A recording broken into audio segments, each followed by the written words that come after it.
Calling all beings. Calling all beings.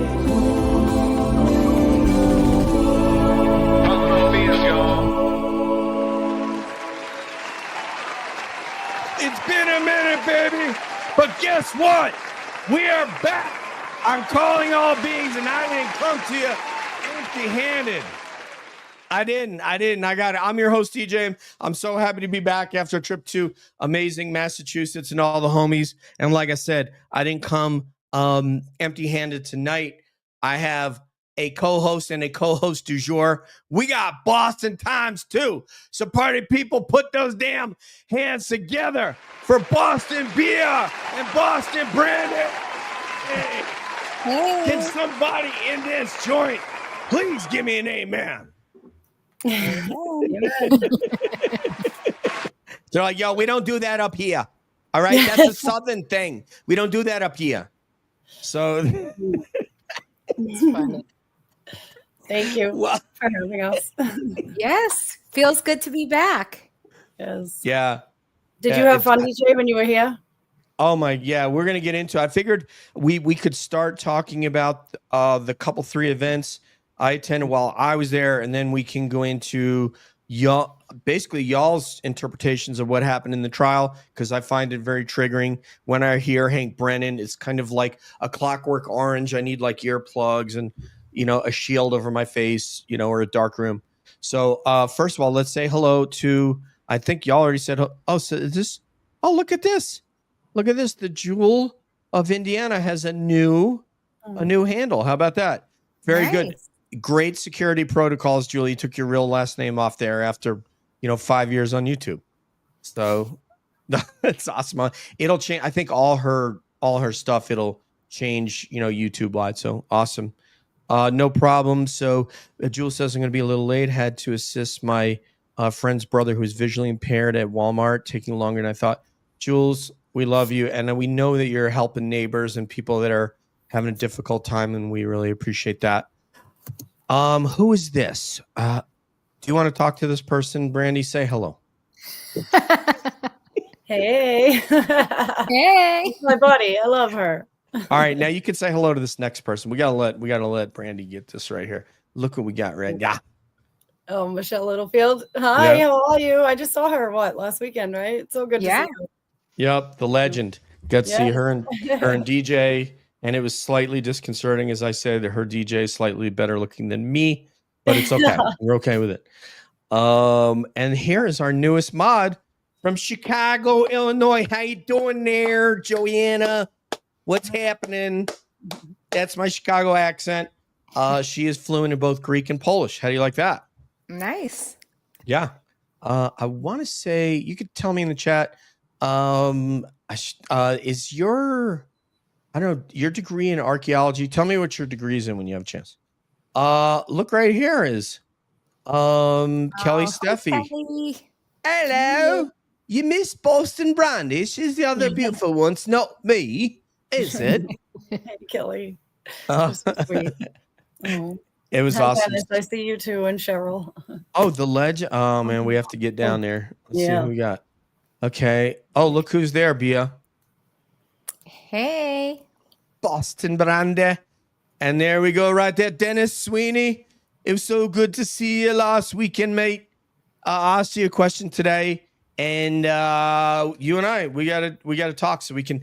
Basically, I'm trying to find out, and this is a question actually for all of you. So I would be very curious to hear Brandy's answer on this.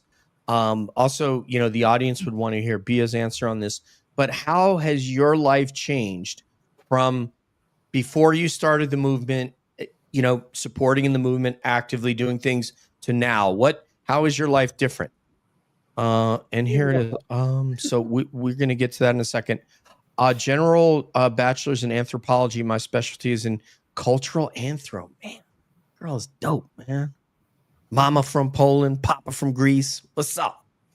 All right, let's see what else we got here. My famous trio.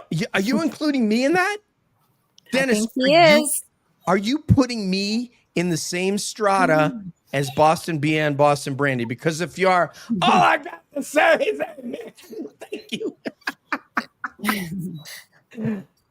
We got to meet this young lady as well, Cheryl with an S. Did you guys get to speak with her?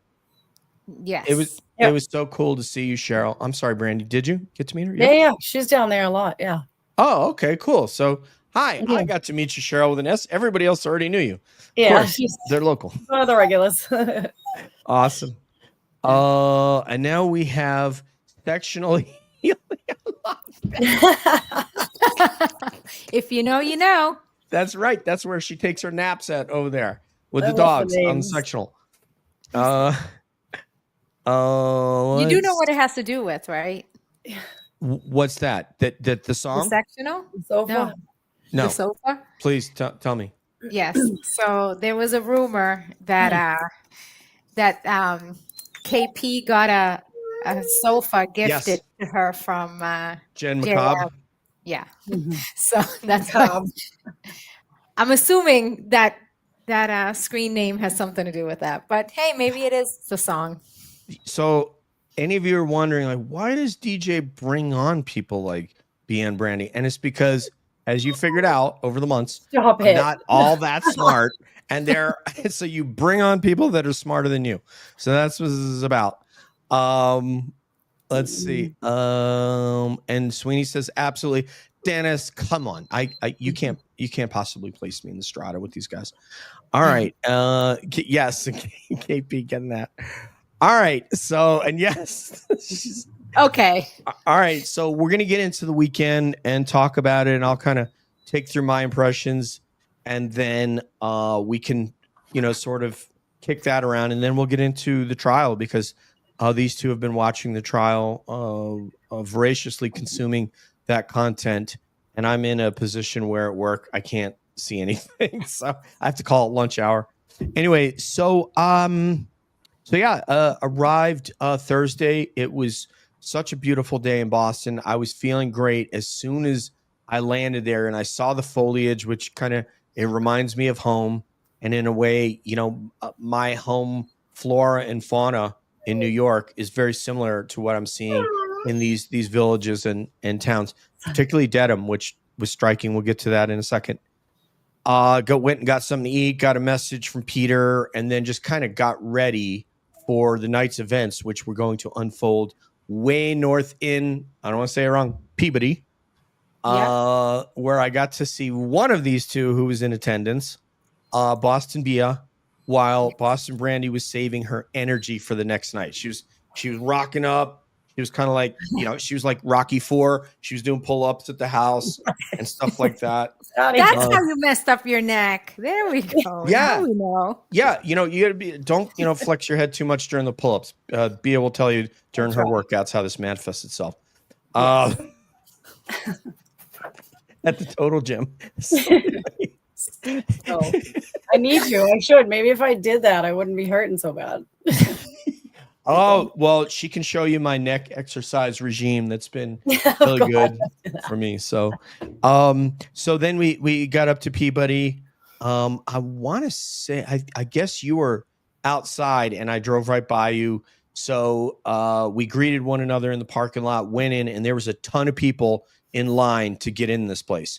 Yeah. And the restaurant was full, as was this room that they made for us. So give me kind of like your initial impressions of it was Kim, and who was the other young lady for the that event?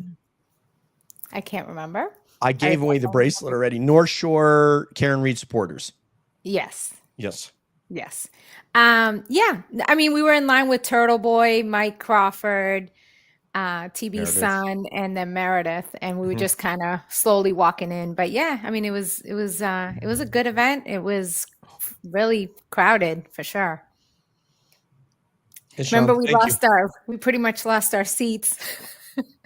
Oh yeah. So we got seats at a table, and then Bia's fans came in and stole those seats, so that I was basically nowhere near her. So, and there were two women fighting for her attention. It was funny. Oh, Lulu Bell.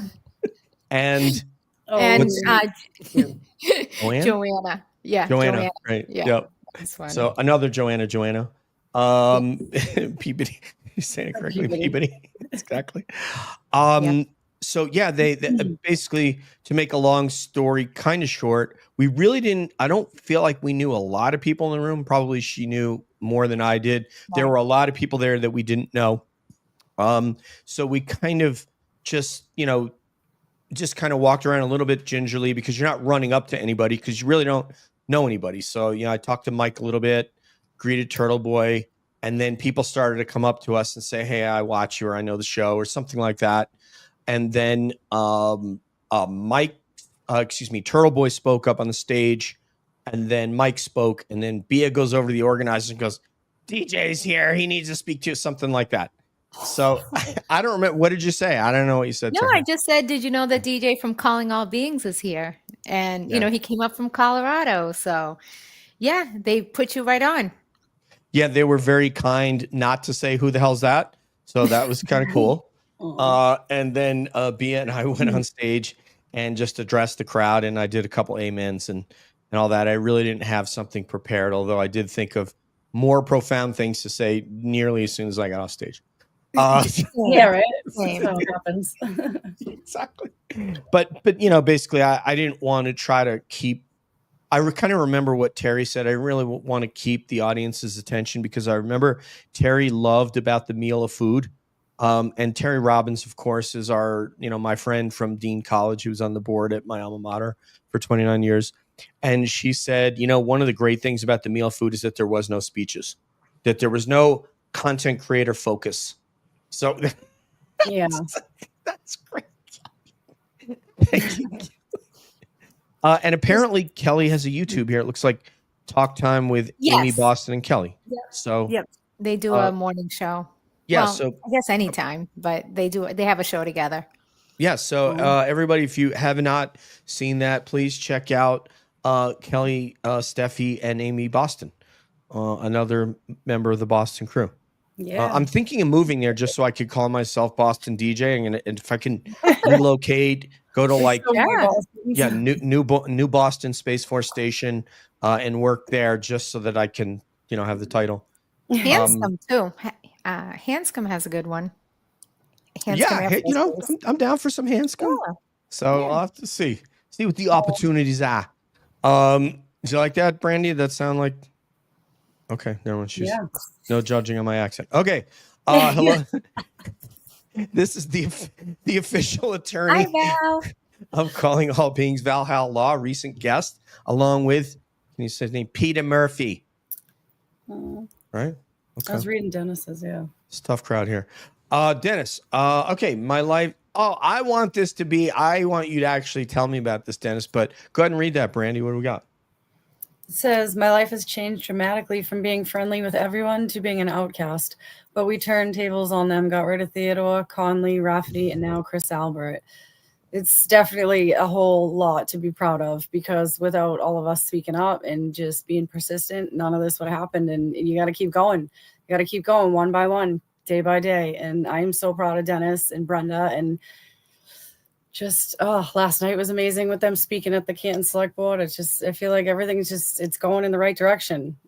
We're getting there slowly but surely, and I love it. I love from him on all the people. You know what I mean?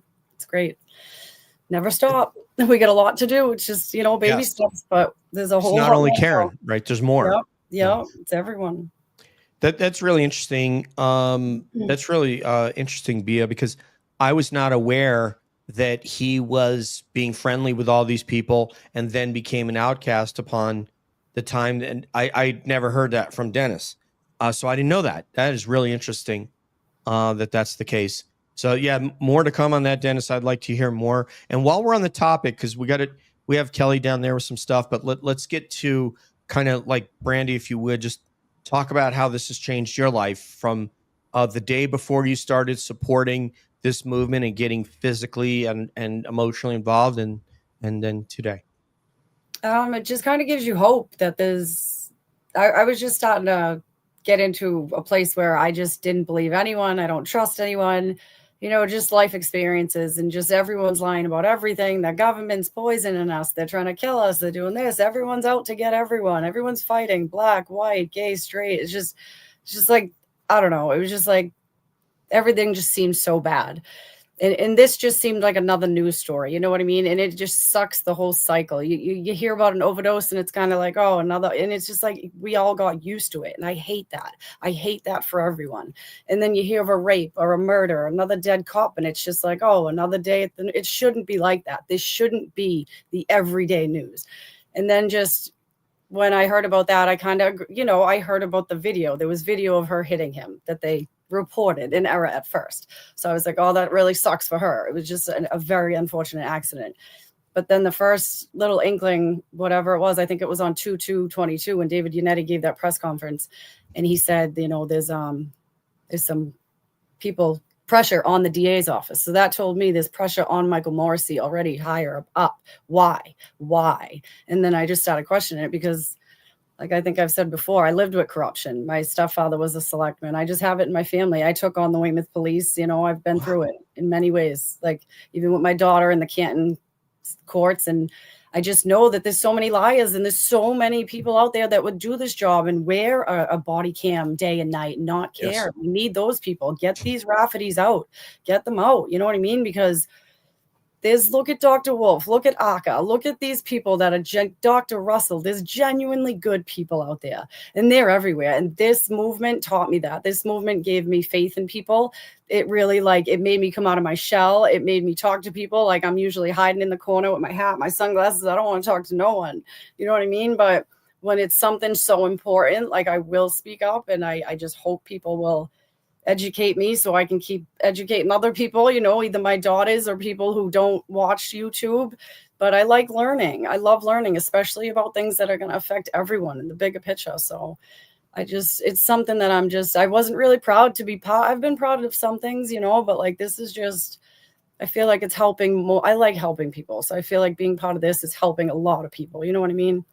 Absolutely. Yeah. I mean, that's a part of why we started covering true crime on Cab. We were a UFO, Bigfoot, and paranormal show. And the reason that I had a meeting with the other 3 cabbies and said, hey, I want to start covering true crime because I want to try to make a difference in somebody's life. And we're really just getting started. Hey, Mark Cunningham from Dean College. What's up, brother? So one thing I would say, and I tell this to a lot of people who get really jaded watching the news, and it kind of brings their mood down. And what I tell people about that is that when you consume the news, and depending upon what kind of a slant it is that you like in the news, when you consume that is like this. So you guys don't often see me without my glasses.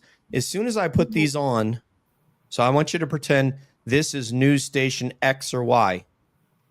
As soon as I put these on, and I start to consume that voraciously or regularly, I start to see the world. Everything I see is through this lens.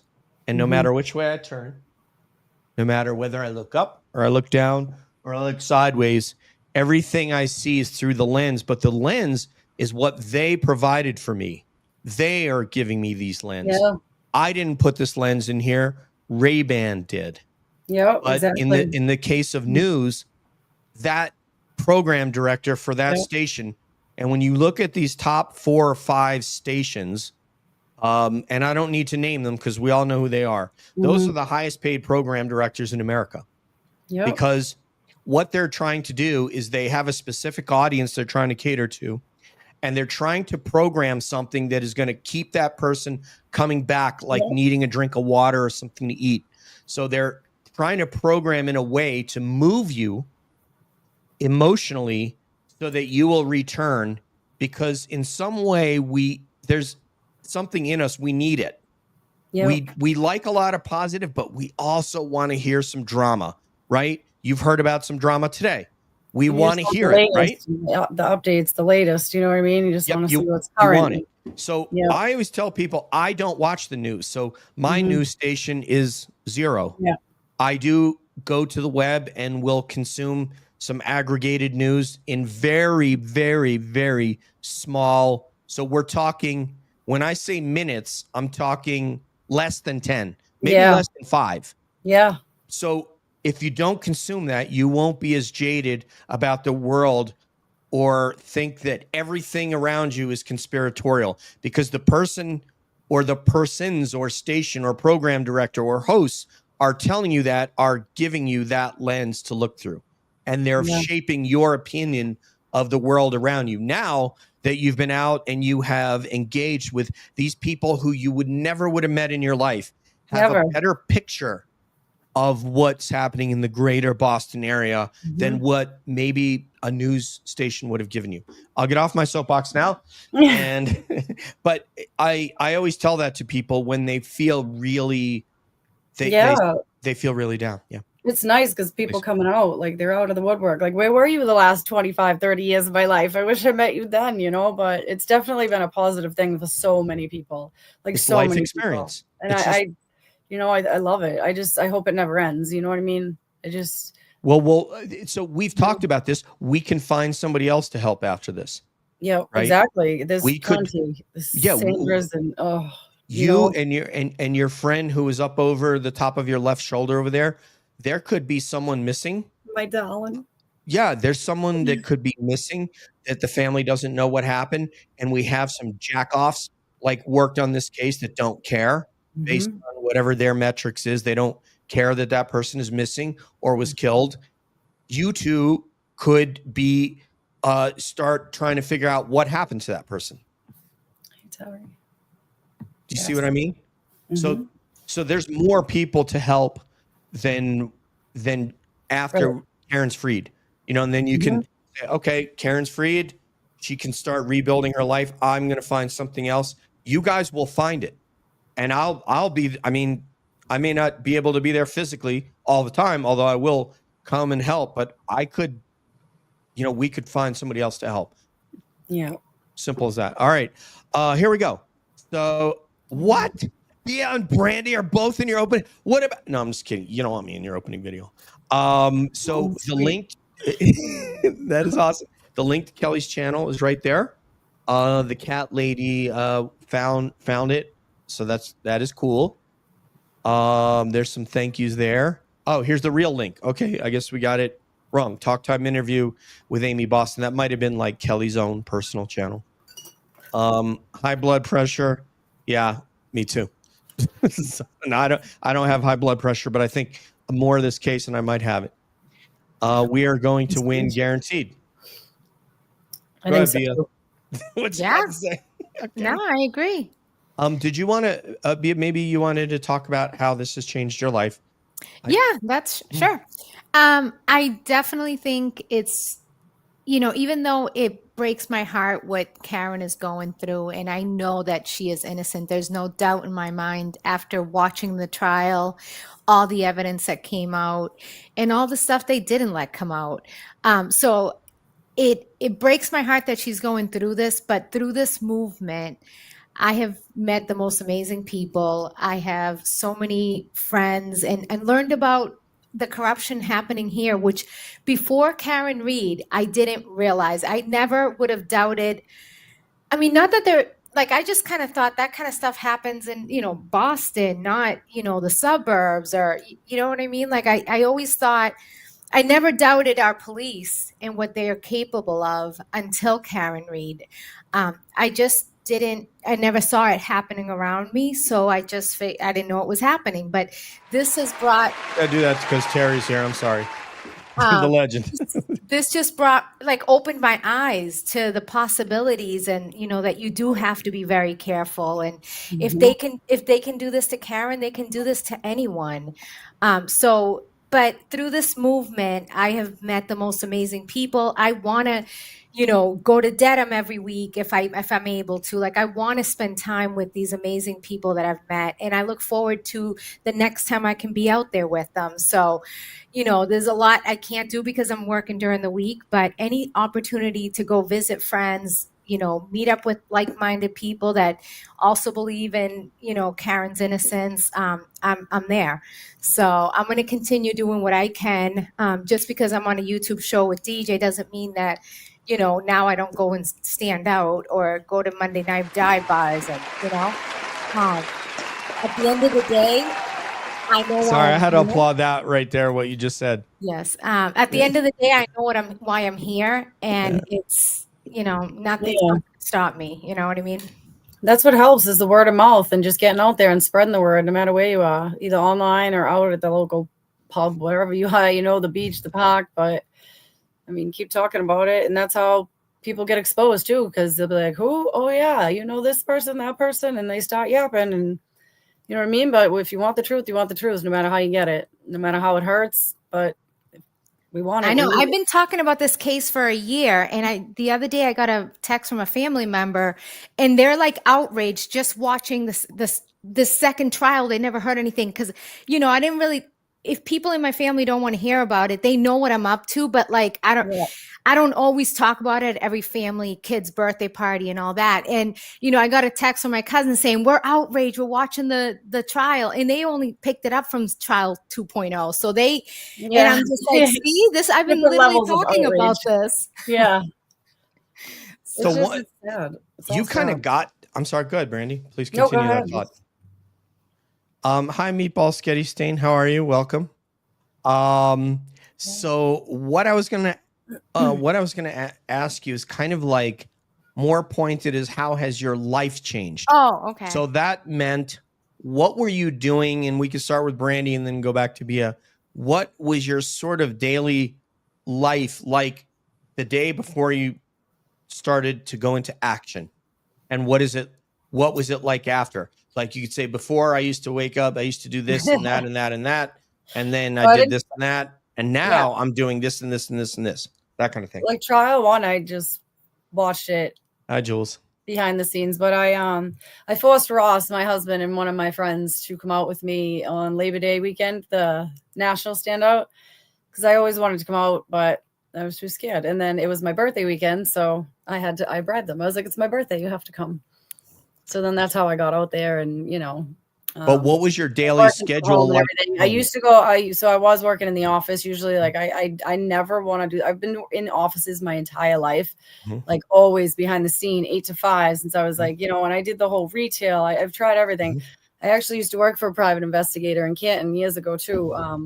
And I loved it. I really loved it. I like the whole behind the scenes figuring puzzles out, like that stuff. I get irritated when I can't learn something. I can't figure something out. If something doesn't make sense, I have to keep digging. I'll stay up all night till it makes sense. Like it just, and if it doesn't, I get so mad. Like I like puzzles. I guess I like investigating, and I like this case because I mean, I don't know. I think a lot of people like Dick Wolf and Law and Order SVU, and it's like we could watch this in real life. Like we could watch the cops in Canton and get them, and we don't need to be making these people millionaires. We could be solving crime with our neighbors next door, like real life stuff. You know what I mean? Like I'm sick of Hollywood. I want to focus on real life people, the teachers down the street that are getting arrested, the cops that are doing the girl. Like, you know what I mean? I just wish everybody would focus on that.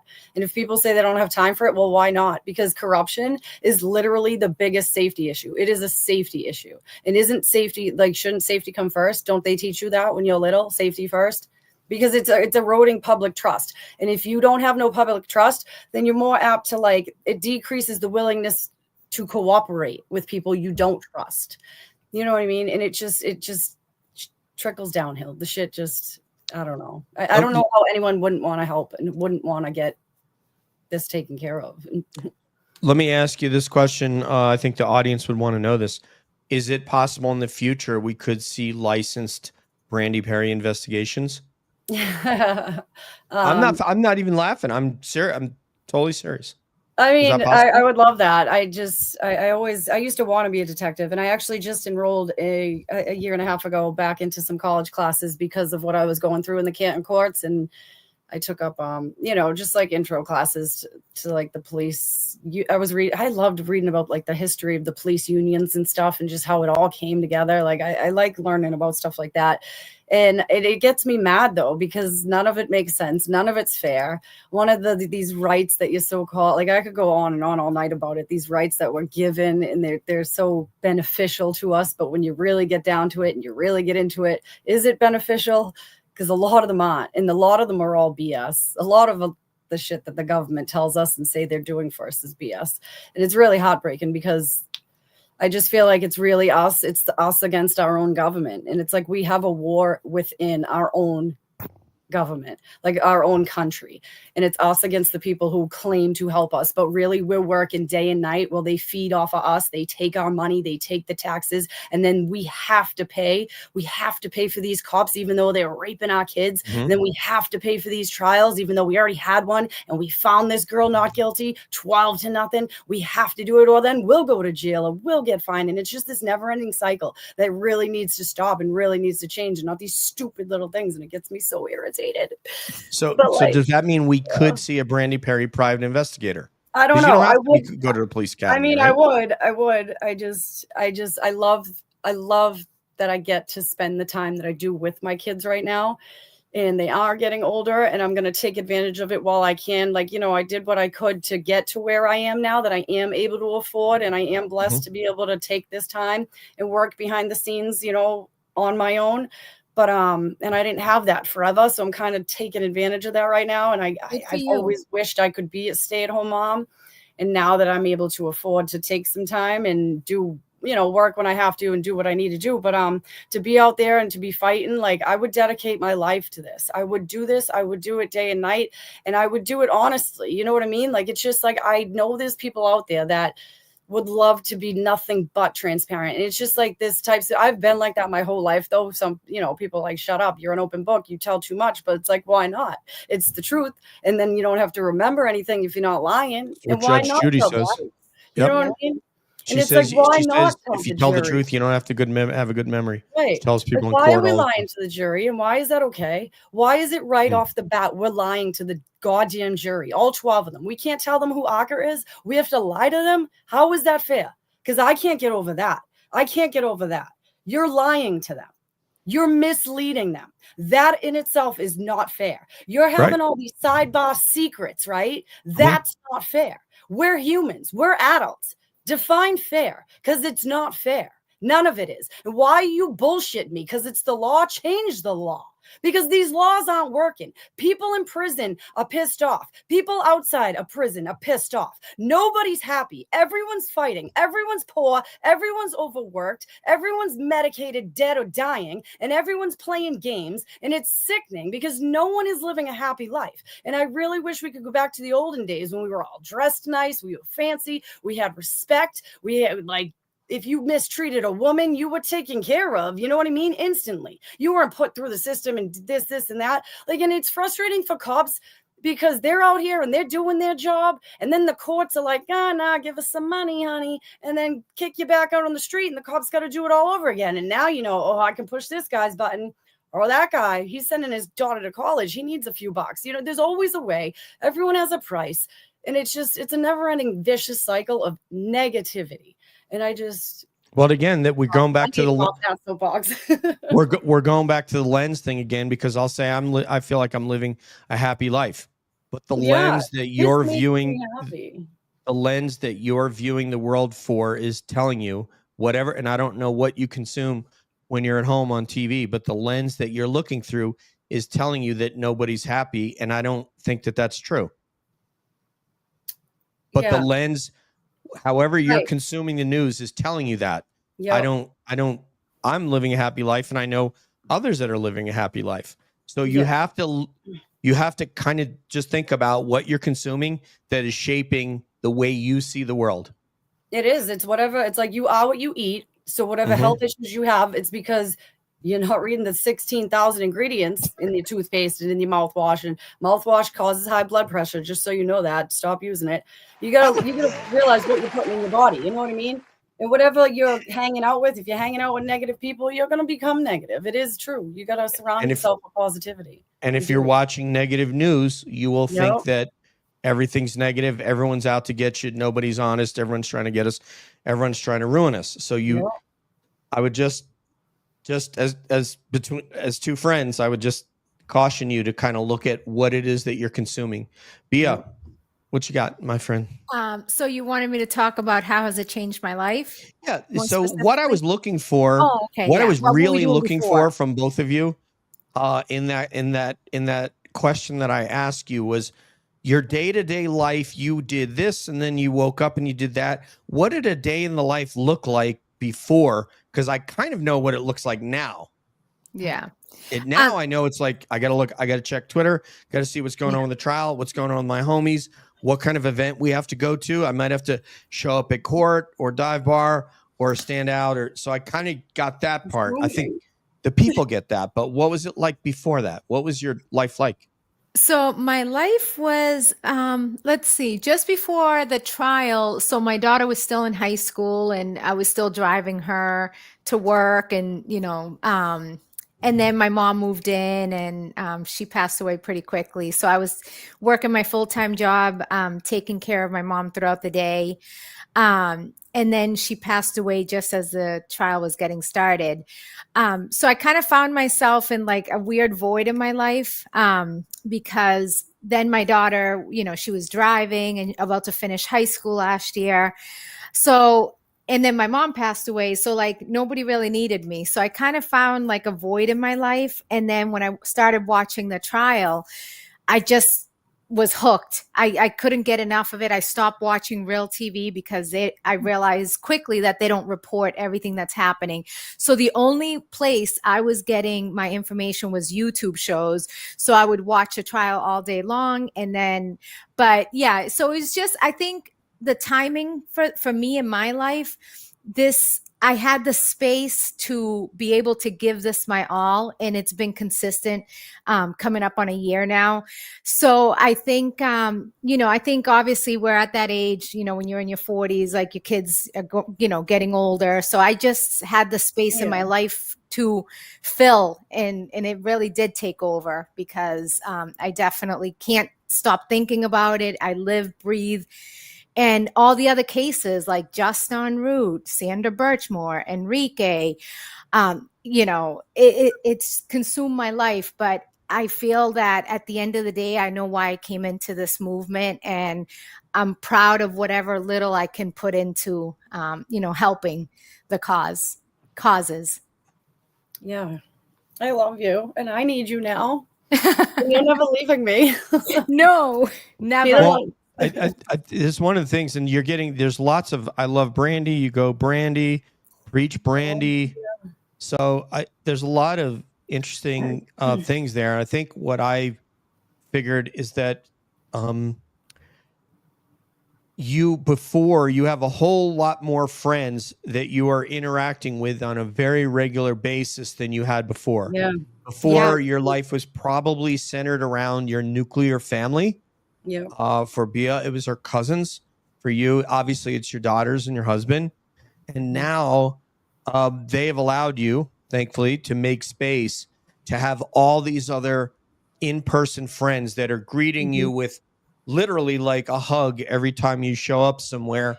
And I think that's a beautiful, positive thing. It is. It really is. I love it. I look forward to it. It's like, I want to be around happy people. Life's so short. You never know about tomorrow. You do not. If you can be happy today, if you can help today, if you can do anything positive today, like, I get bored sometimes and I do pick a little fight. On the Twitter, I'll respond. But in reality, I'm like, I'm just kidding. Like, I love you all. Yeah. Yeah.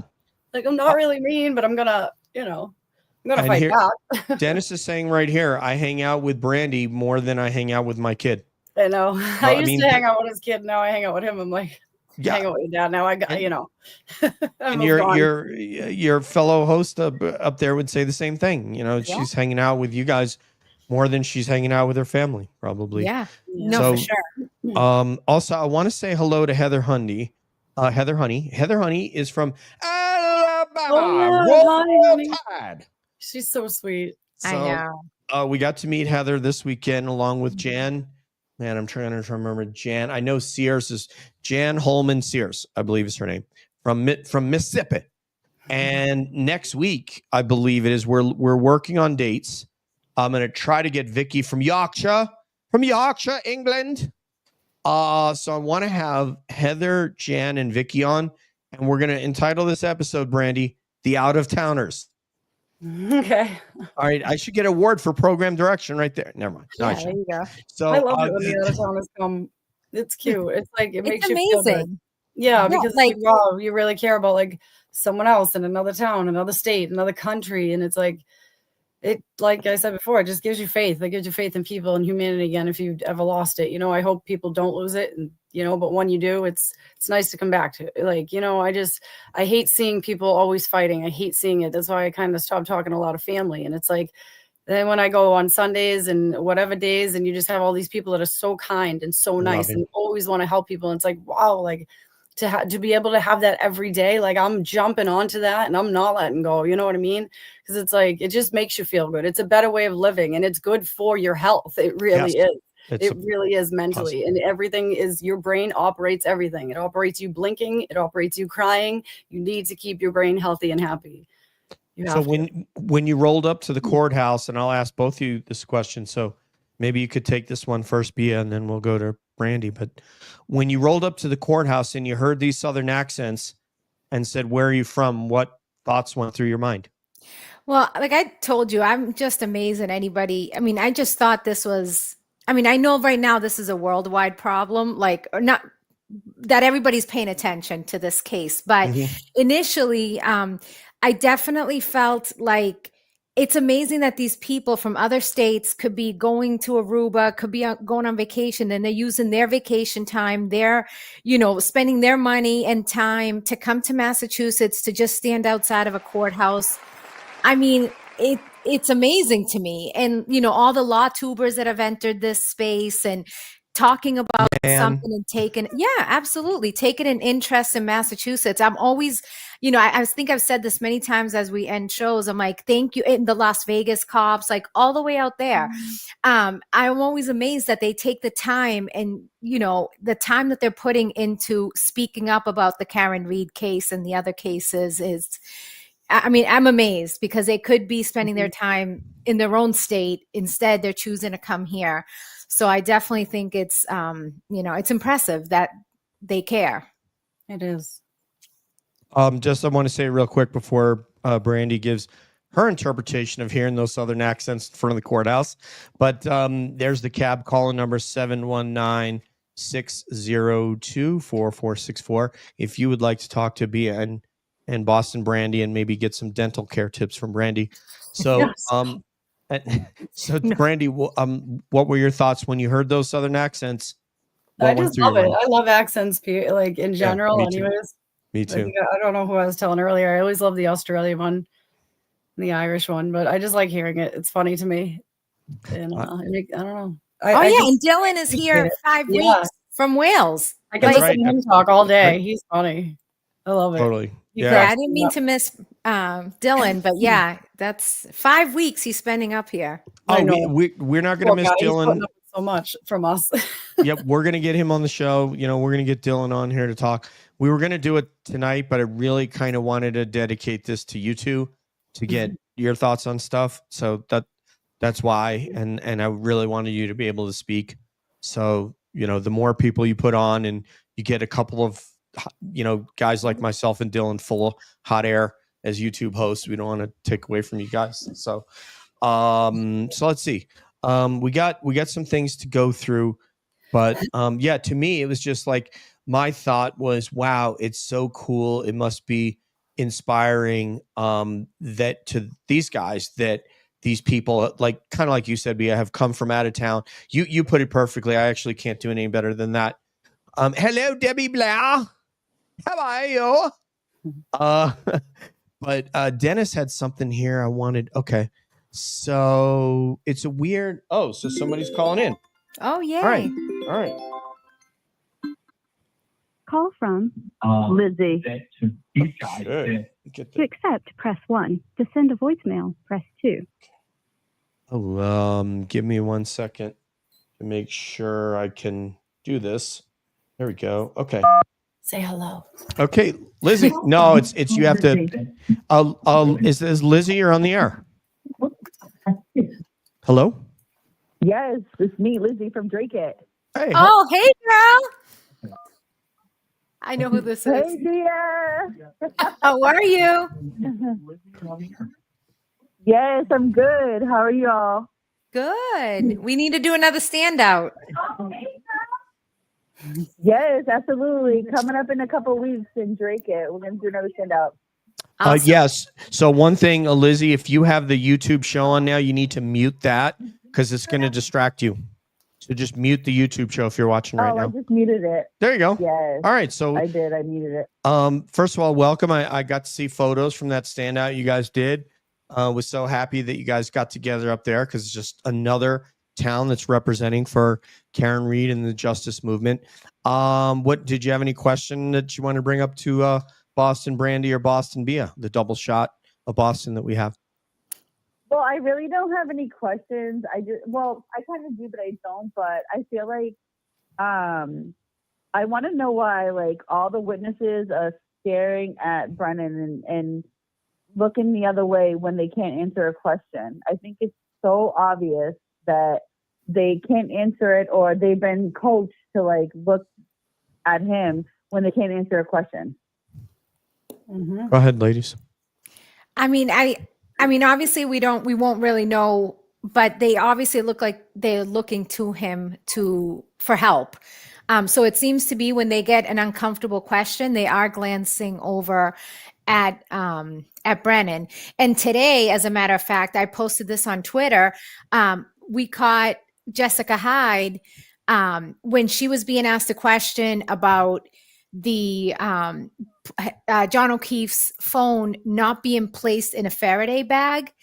After she answered that the protocol should have been, because his cell phone was still receiving data as of 12 o'clock. And she looked at Brandon right after she finished answering and says, sorry. And if you go to my Twitter, you'll see that clip, or I'll send it to you on the group that we have. But yeah, it just seems that they're looking to him every time that they don't want to answer a question. What do you think, Brandy? No, I just I like that people are noticing that and they're picking up on it. And the more people that see that means that there's a better chance that the jurors are seeing it too. And if you saw her face before she said sorry, she was like she kind of gritted her teeth and she's like, sorry. Like, the hot mic moments, like it's, and then the whole other day when Hank was shaking his head to Bev, like these movements, if they're paying attention, they're going to catch on. They're going to, what? It all adds up. It all adds up. So it's good. Yeah, I think he's doing so good this trial. This trial is just winked at Brennan as well. Like, good. She winked at Brennan. Like, she like winked at him. It's like, Mm-hmm. It's very coached. But it's not even with her. It's with every single witness that I feel like he was like, oh, if you can't answer the question, just look at me, just give me the whatever so I can do an objection.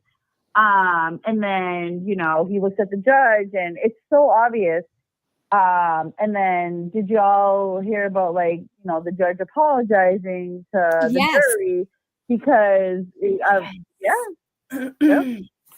that was crazy. Apology she gave. It was like she's sitting there telling them how, we all have biases, but you kind of have to leave your biases, this and that. And she's literally saying how sometimes she has feelings too, and she gets upset too. It's like, really? You're a professional. No, she's not. No, actually, no, she's not. You're supposed to be a professional. Yeah, no, I know, but she's not. That's the whole problem. Real quickly, I just want to say, because we haven't seen her tonight, is our mod, Miss Jessica Nbeezy. Where the hell is he? There she is. Hi, Miss Jessica Nbeezy. How are you, love? Hey. We missed you. I haven't been talking to you in a bit. So yeah, that was a great question. Is it Liz or Lizzie? Lizzie. That was Lizzie, Lizzy. Yes. I dig it. That was a great question, and it's one, unfortunately, that can all be wrapped up in when you have a judge who isn't honest. She is the biggest threat. Jennifer McCabe is not the biggest threat.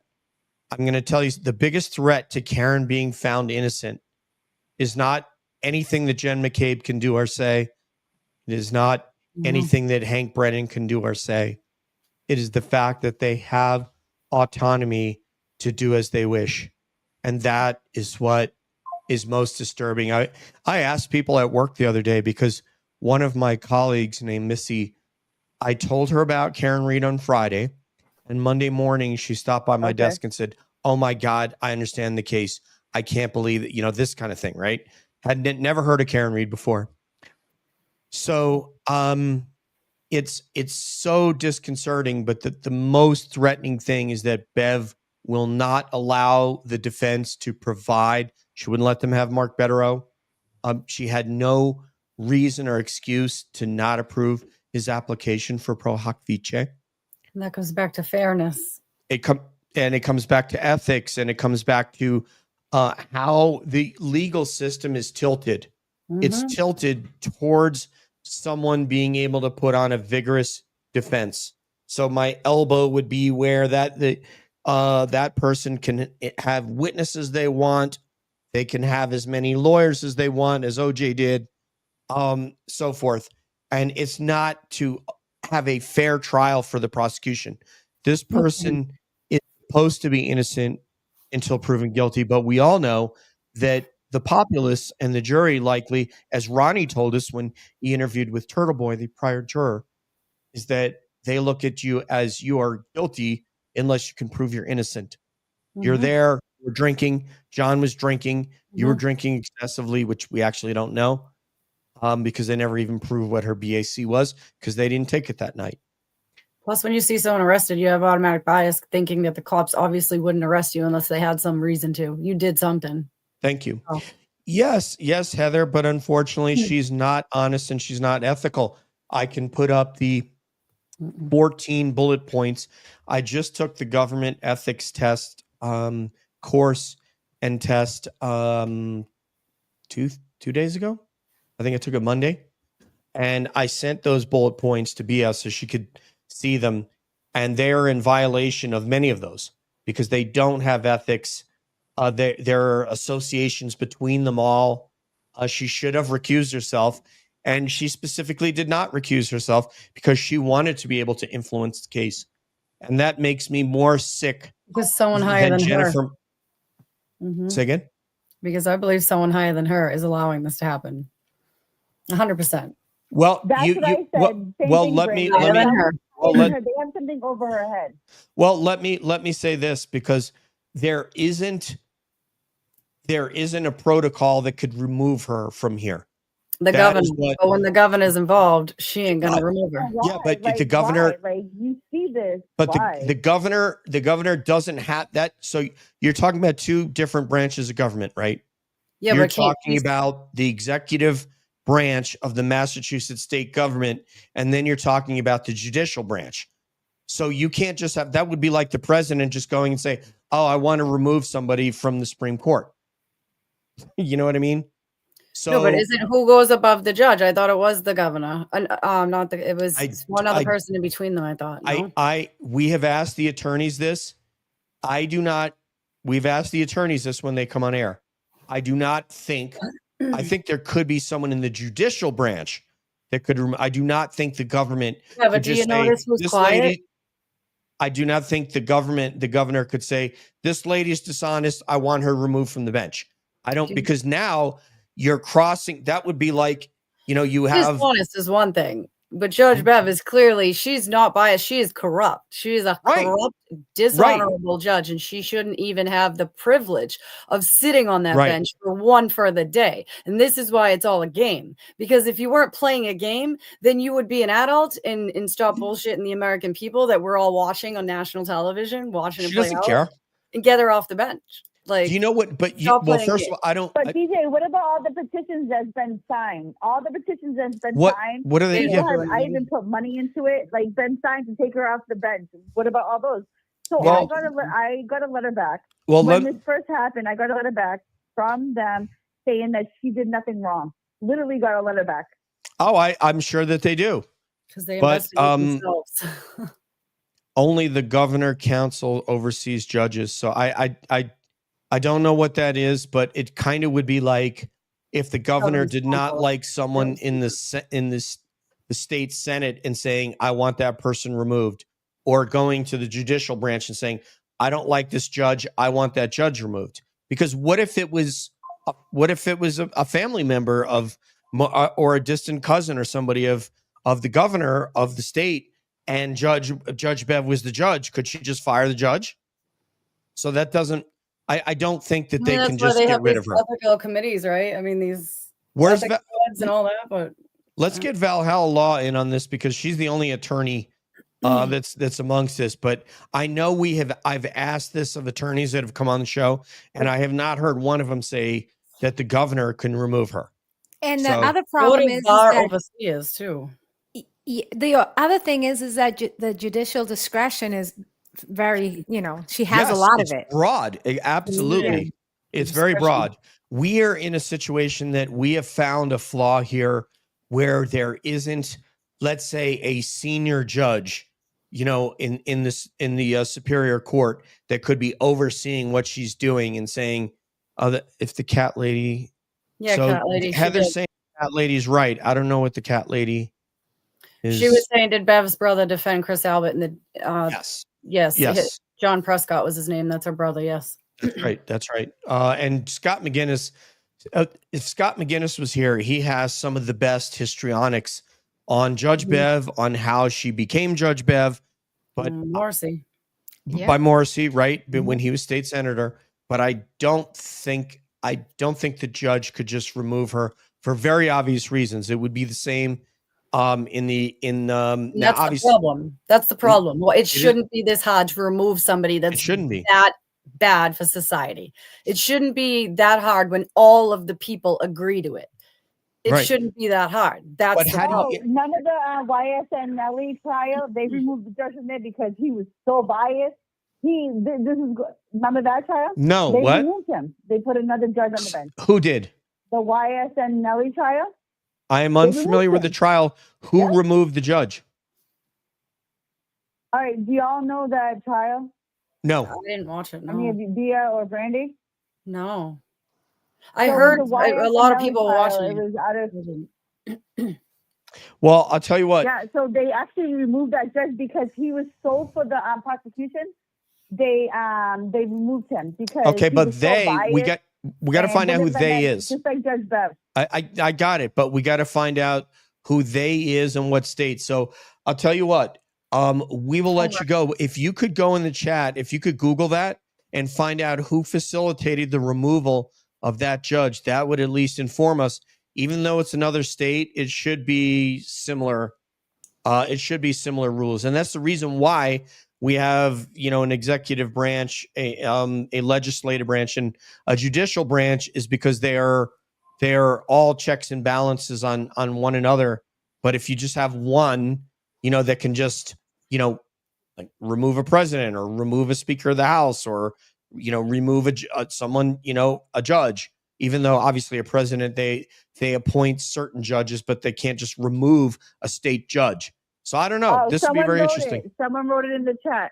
Okay, please. Yeah. All right. YSL trial. The judge was removed for bias after having ex parte meeting with the prosecution. Yes. So we need to know who when you say the judge was removed, by whom? Who removed? By whom? So that's what we would need to know. And I don't know that. Lizzie, anything further before we let you go? No, I watch you guys all the time. Love you. You Dia. do? Hope Love you. Yes. I'll see you soon. I'll talk to you guys soon. Thank you. Take All right, care. guys. Have a great night. All right. Bye-bye. Goodbye. All right. Good stuff. Recuse. Okay, so this was recused. So another call. Call from Melissa Carpenter. to accept. Melissa Carpenter, how are you? You're on the air. Are you there? Hey. Hi. Yeah, I'm there. Did you mute your YouTube? Yeah, I've never called in before. Okay. Just mute your YouTube because you'll become distracted because you'll hear double of us. And really, nobody needs to hear me twice. Most people don't even need to hear me once.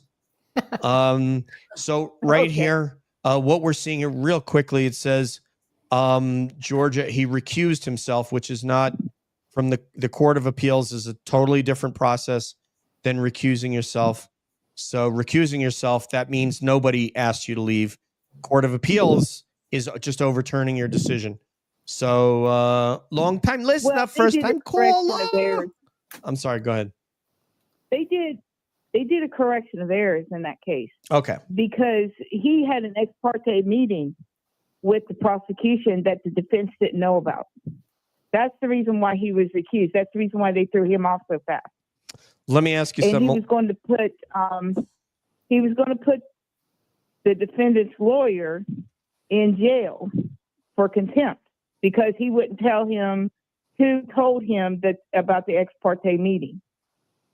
So Ashley, and I can't remember her last name, she went up and stood up for, I do believe his name was Kevin Steele, and got him off. And that's how the judge got recused, because they went around because it was such a grievous complaint. Well, one thing, recusing means that action that it was spelled out. It's not a matter of ethics; it was a matter of law. Yeah, let me And say that's something how real quick. he was removed. So Let me say something real quick.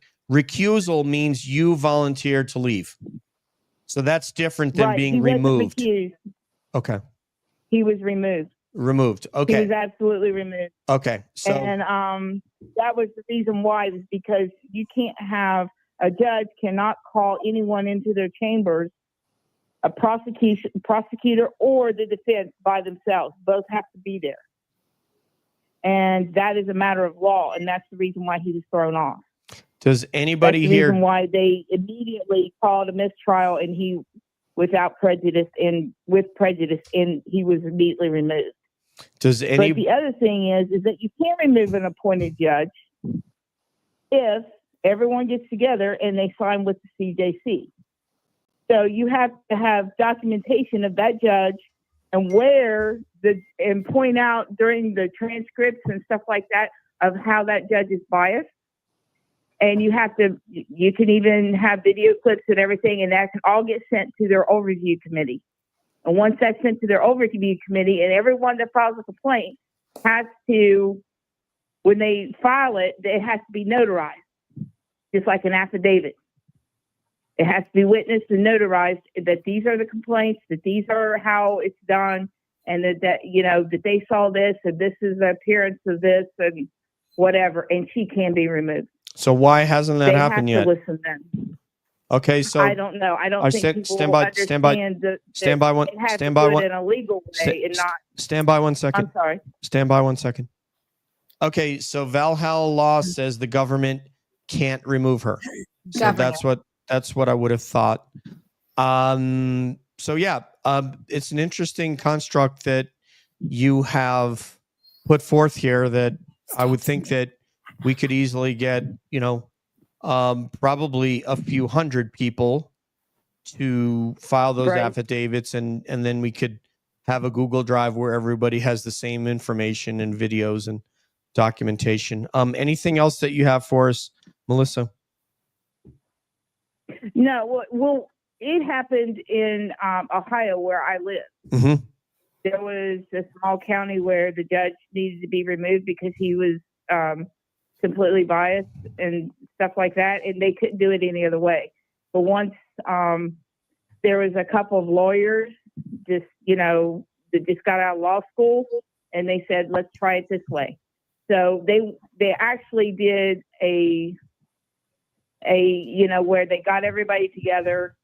They said, you make your specific statements of what you see, the appearance of that judge's bias, and the biggest was the collusion during the ARCA voir dire, because he did look direct. Judge Bev was looking directly at him, and he did shake his head, and that is collusion right there. There's no other way to. He wasn't looking at anybody else, and he wasn't looking at anybody else. They were looking directly at one another. Well, so I'm going to say, when you put all that together, and the motions of where she's gotten all of the statement, the law wrong, to make her, to deny motions against the defense. You put all that in there, and it doesn't have to be in everyone's thing. It has to, one person can have so many, another person can have so many, another person can have so many, but you file it, you notarize it, you make it legal, and then they have to listen and they have to review. and they can also do an error of correction. So, I mean, that's what happened here in Ohio. So I know that it can be done. They're just, you know, you just have, it takes a lot of work, but, you know, most people, it's already online, because I watched both trials on this because I'm fascinated at the corruption that's going on and the blatant corruption that's going on. Yeah. They can get rid of these people. Yeah. Thank you very much for your call, Melissa. And we'll see you another time on Calling All Beings. Thank you for bringing that to light. Thank you, Melissa. Yeah. Have a good evening. Uh-oh. I don't know what just happened. Remix. Oh boy. All right. Valhalla Law says there is an oversight council, but they only mete out discipline when judges clearly break certain kinds of laws, like financial fraud or SA. I'm not sure what SA is. Oh, I got a fellow Ohio girl here for like Melissa. Yeah, that's assault, but I don't think YouTube likes when you use the full word. Oh, is that what it? Okay, thank you. Thank you very much. No wonder we're paying you so much. Damn it, Thea. So the judges can only get in trouble for certain things. I'm gonna get you another dog harness for that one. Yeah, you just got another dog harness. Anyway, and Anthony Nell, a fellow Ohio neighbor. Yeah, thank you for bringing that, Melissa, in here, because can you complain to the bar and get her license removed? I think complain is a lot of people complain. We all complain. I think there's the bar board of overseers. Yeah, the cat lady here saying Glanville have the same position as Bev does in the courthouse, in charge of the other judges. I didn't think that Bev was in charge. I think the person that was in charge. She's the head. She's the head. Oh, she is?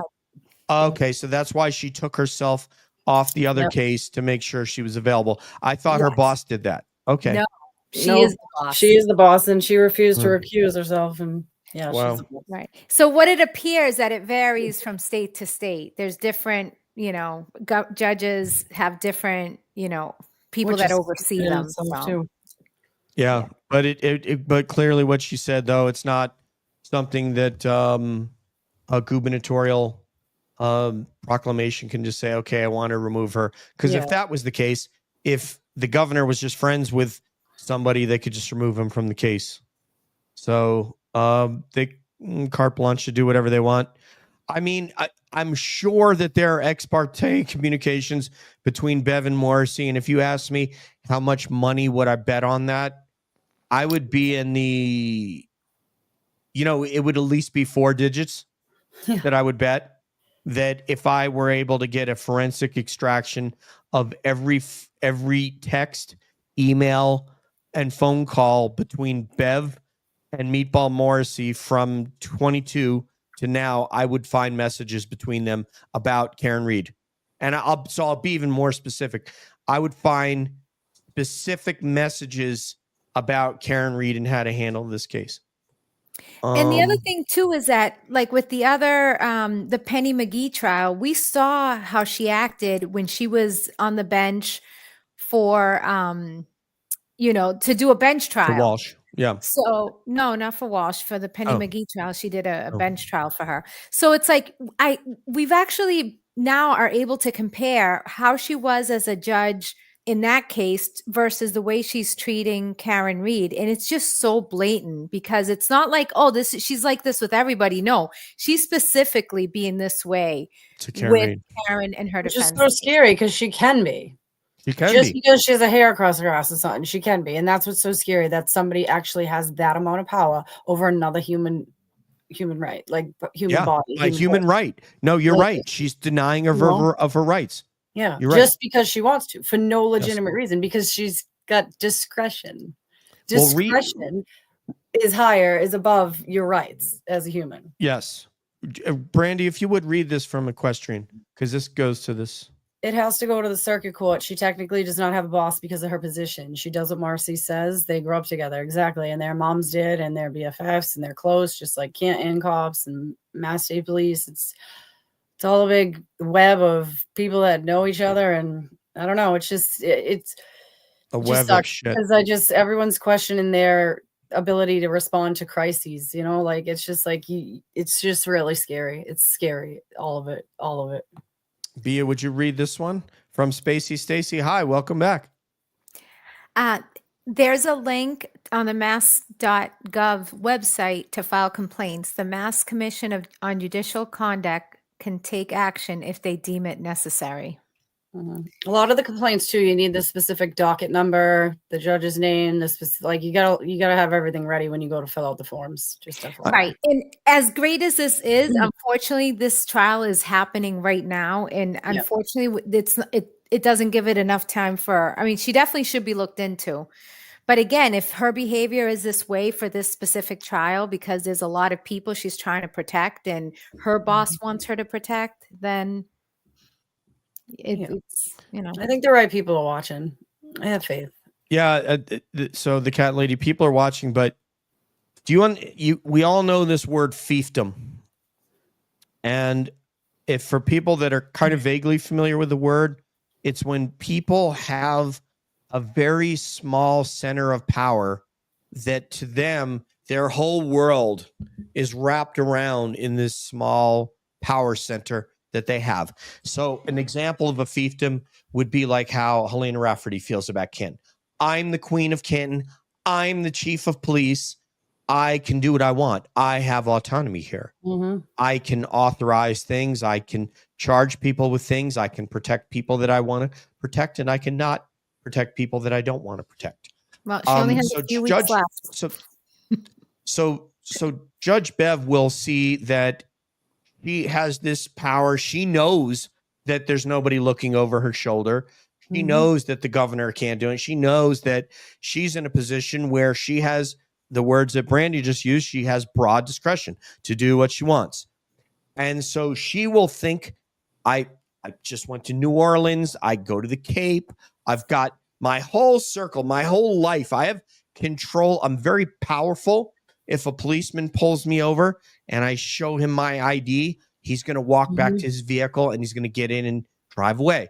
So there's a lot of power, especially that this is the state level. So that is problematic. A town court or a smaller court might have a little bit more of a problem, a little more oversight. But the problem is that when the state police are the ones who are causing a problem, well, if it was just the Canton police, you could call the state police. But if it's the state police, who the hell are you going to call? You're going to call the feds.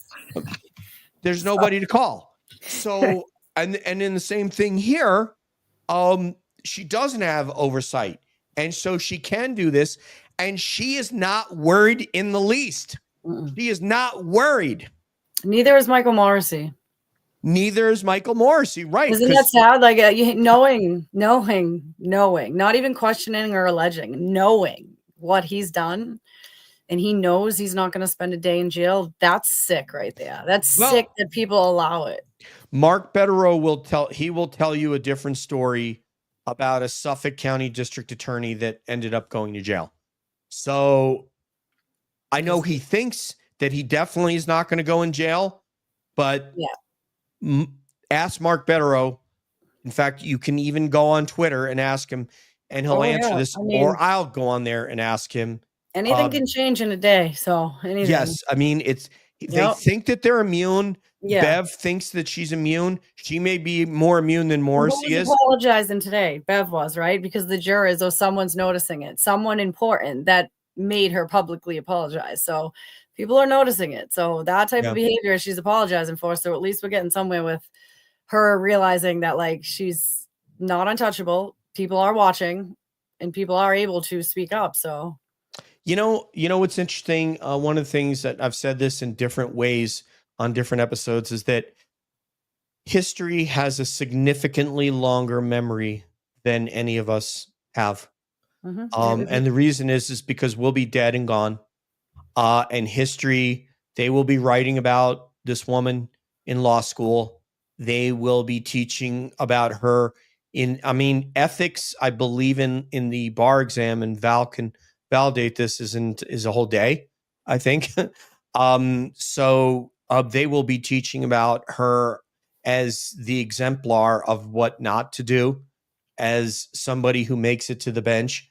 And you see that all these oaths that she took and all that she read, she feels. And if you look at the Canton cop who broke into the catering facility and stole steak tips, he did that because he said, I'm going to get away with this.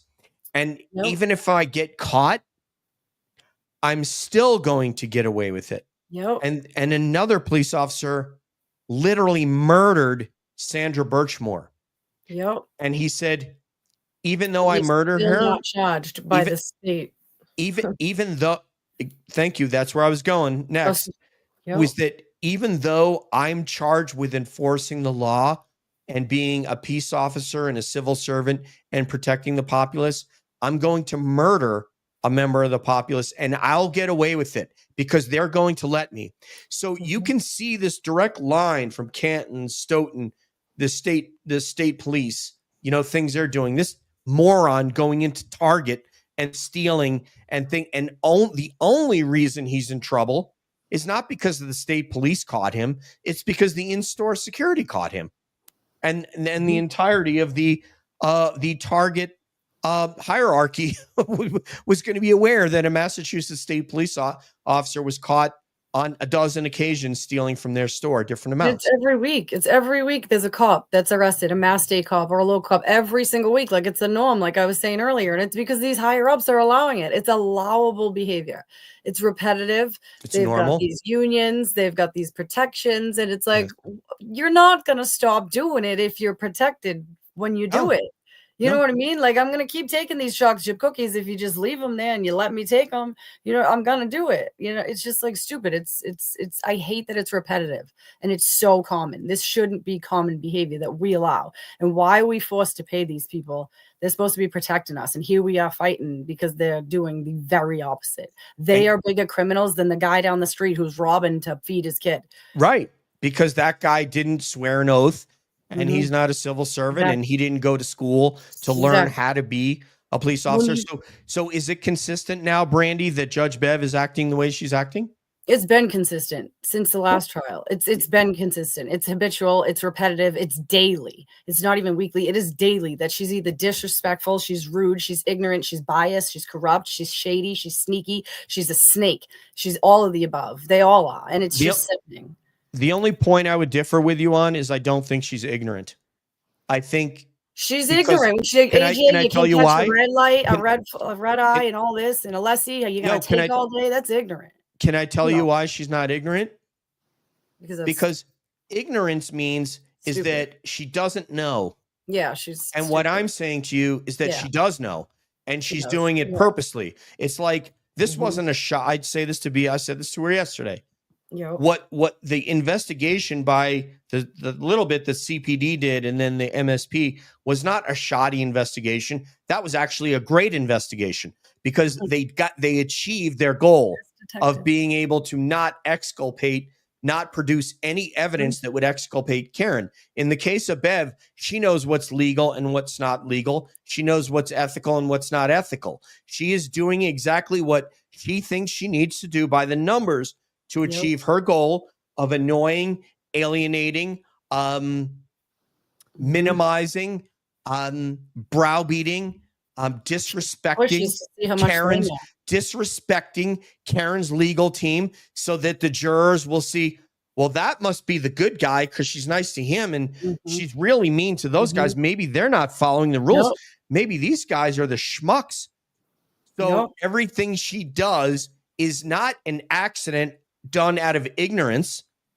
Right. Ignorance means you don't know. She knows exactly what she's doing. Them. She's committing a crime. She's among other things. Influencing and she's leading. Do you want to object to that? And she's not supposed to be talking to the witnesses. Did you lie? You wouldn't lie. Did you lie? You can't talk like that to a witness. Get the hell out of here. That is leading. You are speaking for the witness as the judge sitting there. She should be thrown off right after that.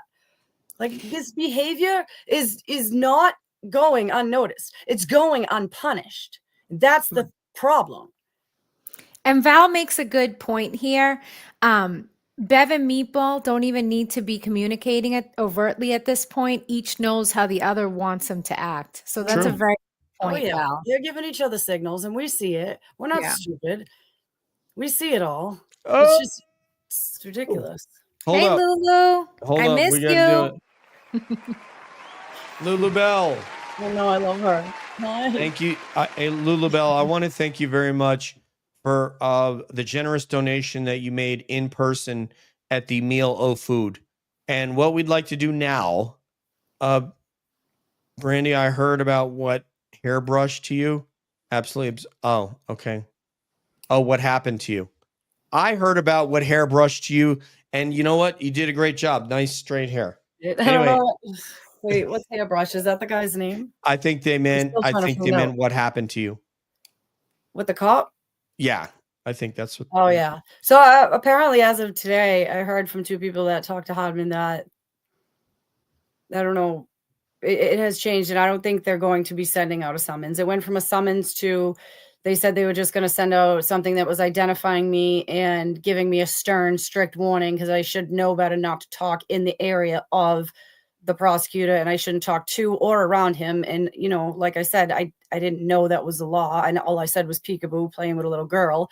But then I think they realized that I will make a big deal of it because you shouldn't have embarrassed me the way you did. You shouldn't have spoke to me and yelled at me and scared the little girl away. You shouldn't have acted like that. You shouldn't have acted like a bully because I said peekaboo. But then I tried to think about, I don't even know the guy's name, so I can't request the body camera and do like a FOIA request because like of the way he just like was yelling, demanding my ID, my date of birth, because like I was trying to think of like how they would spin it. And it's like, yeah, I was standing behind a building, so I can see how they might say I was hiding and jumping out. But you watched the video, and I'm really mad at myself for shutting my phone off because I get scared because they are authority and they can slap the cuffs on me. I am a mom. I do have kids to go home to, and they have that, you know what I mean? Like, it doesn't matter if I'm breaking the law or not. They can and will arrest me. And I know that. And I don't try to press their buttons. And Hank laughed. He laughed. And the guy who was walking with laughed. They smiled. They kept going. They didn't even look twice.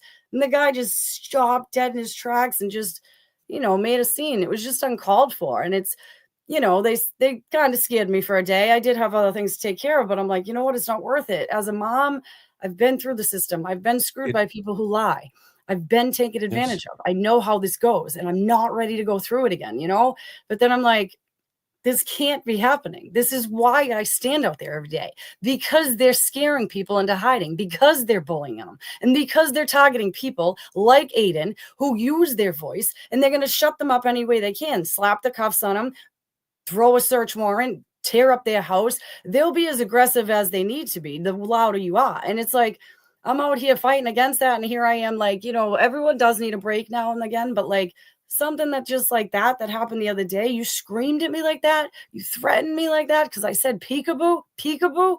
Like, it's just the way that these cops are. And it's not the Dedham police. The Dedham police are very respectful. They like, we talk to them, we offer them snacks, we tell jokes. Like they're just, they don't want to be there. I mean, they do because they're getting paid a lot of money. They're getting great $100 an hour to sit there and babysit a bunch of adults that are giving each other hugs and handing out waters. Like, it's ridiculous. But I mean, the Mass State Police are more aggressive, and I don't know. I don't know. I know they're under a limelight. They're looking bad, but they don't need to act like that. Can I say something? Yeah. The context. I mean, you just gave the whole thing about what you have to lose, and that's the most important thing. That's what we're worried about. We're worried about. You have to lose, and like you said, you have kids to, you know, to go home to. Everyone has a family. No one wants to lose their job. No one wants to lose their income that literally feeds their children. And that's what they do. They use that against you. They use whatever they can against you that they know will dig and hurt you to scare you into, like, you know what I mean? And when they got big, powerful, big boy money and big boy titles, they can do it. And that's the problem. We shouldn't have to live in fear. We shouldn't fear the ones that are supposed to be protecting us. I agree 100% with everything that you've said. The thing I would add to what you've said is just that you have to understand the context that we're living under. So if that would have been Karen Reed walking in and Kate Peter would have been standing there and said peekaboo, nothing would have happened. Nothing. So the thing to put in your mind is that they're there as Hank Brennan's like bodyguard. Yeah. They are on his side, not on your side. I didn't even know So- he was there. And I Well- didn't make eye contact today. I made sure, like, I saw him coming, and I went and sat in Scott's truck. I put my head down. I was like, it ain't worth it. I don't even want to look at this dude. I don't, Well, you know. you could look at him. You know, You I could can, stare but I right don't at want him, to. like- It's like, you know what? It's the bigger picture type thing. I just don't want to. Yeah.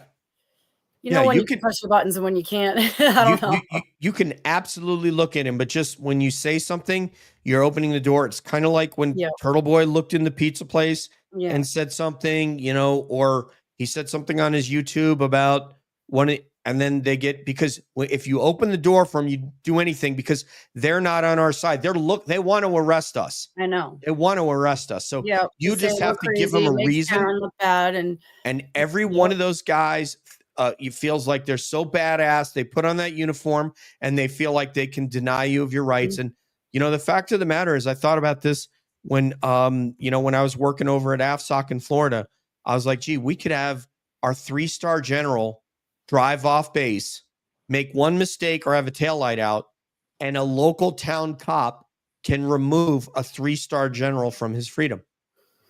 He just has to say the wrong word, piss that guy off.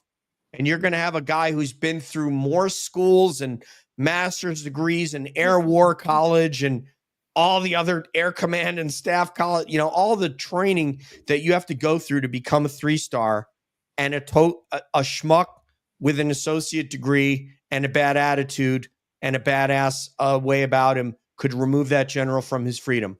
And then it's up to the general to prove that he didn't do anything wrong. yeah. So, so yeah, you're 100% right. Let's go to the meal of food now and finish off with that. Bia, talk about the meal of food, because you know what? I might have said we should have a meal of food, but this person, excuse me, wrong hand. That person right over there is the one who made the damn thing happen.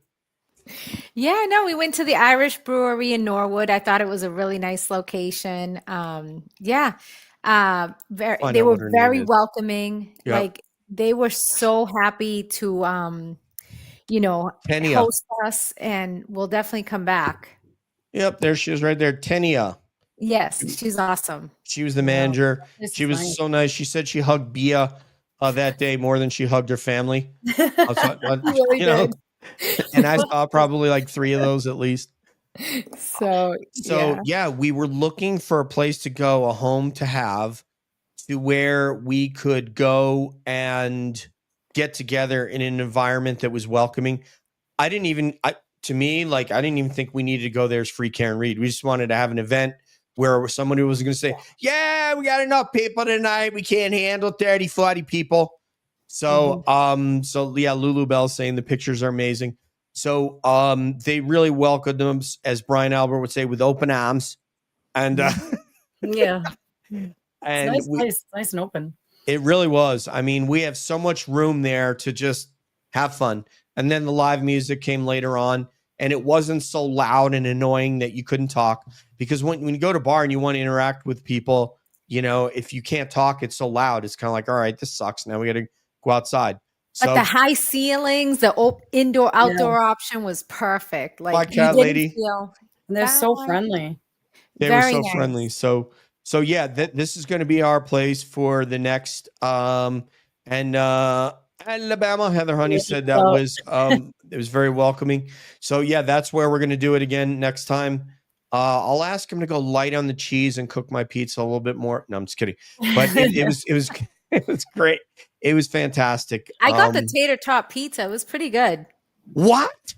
Where was my slice of tater tot pizza? I don't know. You didn't ask. You were busy eating that salad you got too. Feels like I should be eating a damn salad right now. So It was my night off from salad. That's what I have all the time. I forgot the queen of bag salad north of Boston. The queen of Yeah, and Cheryl with an SSA, she was able to bring her daughter. It was so nice. Yeah. It was a great time. Amy's Positive Pathways were there. I'm going to tell you, I was so bummed when she lost her phone. I went to the bar, talked to the bartender, talked to Tenia there, and no, we don't have, no phone. I walk away, and then someone goes, "Oh my God, we found it! It was at the bar." I'm like, "I just left the bar." So all's well that ends well. She found her phone because I was so like, can you imagine losing your phone? Like how much that would suck. And can I give a shout out to Cheryl with an S? She was Please. so kind on Sunday. So you know how we hold the big signs? Mhm. She actually got these little like handle things for and was giving them out to everybody so that you can put them in the back of the signs and hold them. It's just so much easier to hold them with these things. So Cheryl, thank you so much. It was very like everybody was so grateful. So Yeah, it was very awesome. convenient. Thank you. They are good. Totally, man. She was, I'm sorry. Go ahead, Brandy. I'm sorry. No, I was just saying thank you too. They're convenient. They stick right on. The handles, they're good. They're good. I like them. These inventions. It was so cool meeting you, Cheryl. I'm so glad that you came up at the end because you were like the last person I got to meet before I left. So I'm really glad. It was really nice to meet you, and I look forward to seeing you next time after I have my knee surgery. Please pass the pepper. She made that dinner happen for us. The sweetest woman, a very, very giving person. And we can't thank you enough, Pepper. From the Bronx, New York. How you doing over there, Brandy? Huh? From the Bronx, all right? I love it. She said she likes accents. What am I going to do? I do. Cheryl with an S is a wonderful person. She is. Positive Pathways is like, when I she go didn't out, want to go home. I'm going to do the damn thing. If I go out, leave my daughter, we're going to do it. And we're going to do it till the end. So Positive Pathways, awesome. And it was in the bathroom. Like I said, someone brought it to the bar. But when we asked, apparently whoever put it behind the bar was who we not. Yeah. So someone put it behind. The rest of the bar didn't know. So yeah, we didn't get it right. I'm just glad you got it. That was the main thing. Eric, is this Eric from John's show? Yes, it is. Hey, Eric, how you doing, Paisan? Hey, you got me and Eric. Brandy here. How you doing, Eric? How are you? Geez. Eric, order me a meatball pan, will you? So yeah, Eric is on. Let's put it up here. Eric is on Canton Chronicles with our friend John and Boozy Beauty, and it's a great show. John is hilarious. He has tons of information and research. Unfortunately, I didn't get to meet Eric down there, but we'll fix that for next time. There you go, Bia. This is you. It says, Bia, I'm jumping in late. Did you see my message about Jen's 200 calls? Is this true? So if so, did you talk about it yet? Free Karen Reed. So basically what they were Jessica Hyde was saying is that Jen has like over 200 deleted calls or 200 calls between that night and the next morning. But it was some talk about how the calls are being deleted. So your phone can only hold the last 200 calls, but somehow your phone was deleting the latest ones first versus the last ones first. So I don't think they clarified it today. So I don't know if it's true or not, but that is what was said, that she had made over 200 calls in that short of a time period. Suffice it to say, Jen is a great liar, or not, depending on how you look at it. It's been good. This is good. Yeah. Good night tonight. I think we got some good conversation in, but the rest of it, what are we gonna have to do, Bia? Save it for later. The great Eddie Vedder. We're listening to Eddie Vedder play a song from the English Beat that I feel bad for you, English Beat, and I'll send this to Brandy because I'll bet she hasn't heard it. Have you heard this? I don't think so. I will send it to you. He sings it so much better than the English Beat ever will. God bless you, English Beat. You still wrote it, so you got that credit, and he has to pay you for playing it. Chat, it's been wonderful. Mods, it's been wonderful. All of you, my daughter. Oh man, we met at the okay. I didn't realize I met. You know what? That last meal of food, Good night, Heather, honey. Night, y'all. There we go. We got some. Go ahead. Say night, y'all. Go ahead, Brandy. Night, y'all. Night, y'all. There we go. I love it. Yeah, the last one, I met more people that night by far than this time. By far. We had probably over 100 people there, and I basically talked to people the entire time. I just took a break and the only time I sat down was with Brandy and Ross. I munched on a couple chicken fingers and I got back up again. You got back up. Yeah, I was like, is he not gonna finish that? No, I didn't, but it was awesome. So Wait, wasn't it a burger? Last time you were saying you were munching on a burger. You're right. I think it was. I'm I just think saying. it was a burger, mate. It was a burger. It was a burger, but I think someone at the nachos. table. We all wanted nachos. Yeah, I saw there were appetizers at the table. Oh, okay. That All I think right. I was probably just keeping grabbing. it 100. I want to say the story has to stay consistent. Yeah, we gotta. Don't be lying. Well, you gotta tell the truth. Then you never have to remember. Exactly. I didn't remember. The chicken nuggets to the nachos. No, you know what? I didn't remember it. It was so not memorable because I didn't even get to enjoy it all. The fries were cold by the time I got, but I remember cutting that burger. Now I remember I cut it in half. Remembers. I ate half. Thank you. I cut it in half, and that was ball game. So All thank right. you. Well, thank you. Thank Bye, you, everybody. everyone. Any final Bye. words, Boston Brandy? No, please keep showing up for Karen. Keep showing up for yourself. Keep showing up for everyone. Stay safe. Drink water. Be kind. And also get your electrolytes in, just in case. Yeah. Final words, Bia. No, I mean, I think when you do good for others, it makes you feel good. So, I have a lot of gratitude and, just keep showing up. Like our friend, to quote our friend Nan. We love Yes. Nan Gallagher. Nan Gallagher suffered a loss today. She will be with us as soon as she's able to take care of things. We love you, Nan. And just know that, Nan, always we love you. You're as genuine a person as exists in this movement, in any facet of this movement, from someone standing on the street corner to somebody that's a content creator or to somebody in the chat.